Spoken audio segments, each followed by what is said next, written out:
How you all doing this afternoon, morning, evening? I don't know the time you'll be watching this, but a very good day to you. And thank you for taking the time off to watch me, yours truly, Nanama. Welcome to another episode, the season 2 of Let's Talk About It. Very big thank you to Kish and to Albert and to Ocean Spring for making this possible, and to you all out there for watching. Sometimes when it's Friday and this is not out and you guys text me and say, no vlog yet, like it's really humbling. So thank you all very much. Don't forget to subscribe and share. Today I want us to talk about something quite not emotional though, but growing up for me, I didn't grow up with my mom because she was outside the country, and I grew up with my grandmother and a lot of siblings and cousins in a very big house. And there are things that I didn't know existed, like broken hearts and how to deal with it. And sometimes I really wanted to talk to someone, but I didn't know if my grandmother could really relate to how I was feeling. And so I learned these things on my own, like how do you detach from someone after a breakup. It's not just about relationships, but sometimes a friend you really trust, a friend that you do everything with, you've entrusted the person with a lot of information, and you tend to lose that friendship or relationship. How do you really deal with detaching yourself emotionally? These things can be very hard sometimes. So I want us to talk about the realistic things, okay?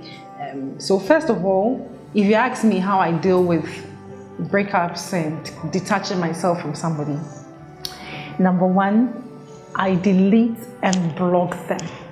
Okay?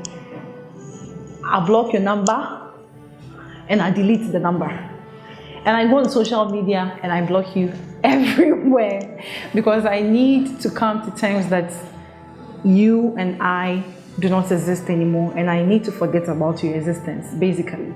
And so, I'm not too good with keeping numbers. Gone were the days where I could keep a lot of numbers in mind. Now, my own number is the only number I have in mind.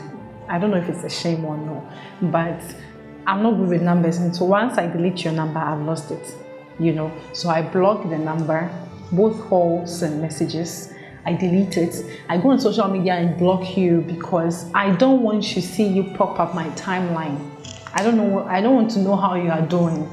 I don't want to know anything about you. So number one, if you ask me how do you detach yourself emotionally from someone, I would say that delete and block them, so that sometimes the temptation to go and check up on them like a ghost is there, and so delete and block. Number two, I would say that use your head, okay, and not your heart. Let's rationalize why this thing should not be there, why you and I are not together. It's either you betrayed my friendship or you broke my heart, for whatever reasons why you are detaching yourself from somebody. The heart is not very rational, and so I use my mind and I rationalize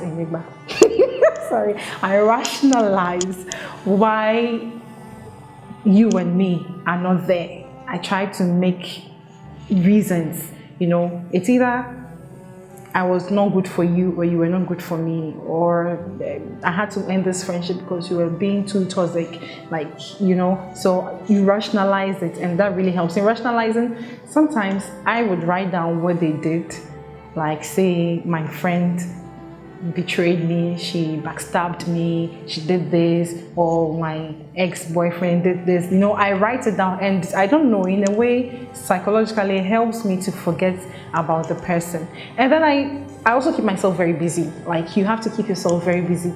Like, I'll do things that maybe if I were with you, I wouldn't do.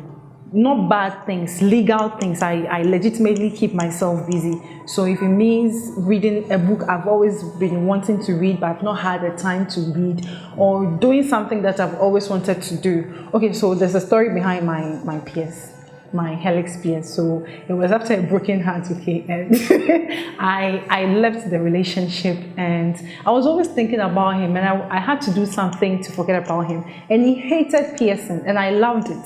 And so I was like, okay, let me go and PS so that I'll channel that energy of crying, into how, like, you know, the pain that the pierced, because I hadn't pierced before, so I wanted to know how the pain would be. And magically, when I did it, I focused on healing the wound than thinking about him. So you could start going to the gym, or, you know, do something productive and constructive, like be legitimately busy. Be busy doesn't mean that be going out to parties and be doing unnecessary things. No. And then thirdly, I would say that spiritual healing. Like, you take it to the Lord in praise, and you commit yourself to some sort of spirituality. Like, you start some ritual, I don't know, maybe talking to God. If it's a friend that you lost, and maybe you used to tell your friend everything, it's now to take it to the right source, take it to God. And you know, one were the days where when you are brokenhearted or you want to emotionally detach yourself from somebody, you play sad songs, sad love songs. No, find something motivational, something that will lift your spirit. You know what I'm saying? Like, listen to motivational songs and messages, and read something that would uplift your spirit. And then there's this thing that I don't entertain when I'm trying to get over somebody. I don't enable conversations about the person. So when my friends are trying to talk about him or her, you know, I don't enable it, I don't entertain it. I just pretend, or I just tell them, look, I don't appreciate you talking about him. And there's this thing that Edna does, that my best friend does, that I really like. Like, when I'm trying to get over somebody, you know, sometimes you want to talk about it to her. They're like, and he did it, and she'll just be listening. She won't say a word. And I don't get offended. I like that she listens and she doesn't say anything. And when she will say something, she will just say that, you know, time will heal you, or like, she should just say something short, or she just say, you know, I've never liked that guy anyway. And then in a way it helps me to detach.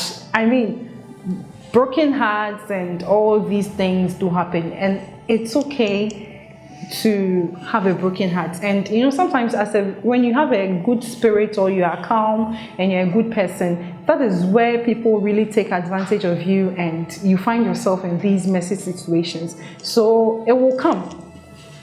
The fact that somebody broke your heart today doesn't mean that somebody will not break it tomorrow. And trust me, I'm sure you've also broken somebody's heart before. And so it's okay to be brokenhearted. It's okay to feel lonely sometimes, but don't drown in it. Don't throw pity parties. You know, the fact that somebody couldn't see your worth doesn't mean that you are not valuable. The fact that somebody couldn't keep you doesn't mean that it shouldn't define you at all. I mean, you are very beautiful as you are. You are everything. You are magic. You are supernatural, if you ask me. And so these are what I do. They are hard, realistically, but try and detach yourself from negative and toxic people. That's all I have for you, and I hope you got value from this. Don't forget to subscribe, and thank you to all the stakeholders, Albert, Kish, Ocean Spring, and you all wonderful people out there. I'll see you in my next vlog.